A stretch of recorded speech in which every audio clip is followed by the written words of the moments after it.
কবর বলতে বুঝায় মানুষ আমরা মনে করি আশেপাশে, বাড়ির আশেপাশে 3.5 হাত গর্ত করে যেখানে লাশ রাখা হয় সেখানে মনে করি কবর। নারে বাজান না, কবর বলতে বুঝায় মানুষের মৃত্যুর পর থেকে শুরু করে কিয়ামত পর্যন্ত জগৎটাকে বলা হয় কবরের জগৎ। সুতরাং বাবারা আমার, আমরা যারা আগুনে পুড়ে মারা যায়, যারা পানিতে ডুবে মারা যায়, যারা হাঙ্গর কুমিরে খেয়ে ফেলে, তাদের কবর কোথায়? ইয়া দ্বারা মুসলমান শুনে নেন, আমার আল্লাহ তোমাকে বানাইতে সময় লাগবে না, হুকুম দিলে হয়ে যাবা।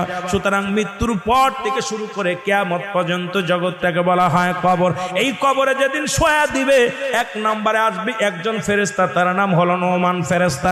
মুসলমান শুনে নেন, আমরা জানি কবরে শোয়ানো পর মুনকার নেকির আসবে। এই ভাইরা আমার, মুনকার নেকির আসার আগে নোমান ফেরেশতা আসবে, কবরে ঢুকে যাবে। সব মুসলমান ডাকতে বলবে, ভাই ওঠো, তোমার ভিতরে রূহটা দেয়া হলো। আজরাইল আলাইহিস সালাম রূহটা বাইর করেছে, আমার আল্লাহ তোমাকে জানটা দিয়েছিল, এটা কবজ করেছে। এখন আমি তোমার 2জন কেরামন কাতিবিন, দুপাশে 2জন ফেরেশতা ছিল, তারা তোমার আমলনামাটা লিখে রাখছে, ভালো মন্দ সব লিখে রাখছে।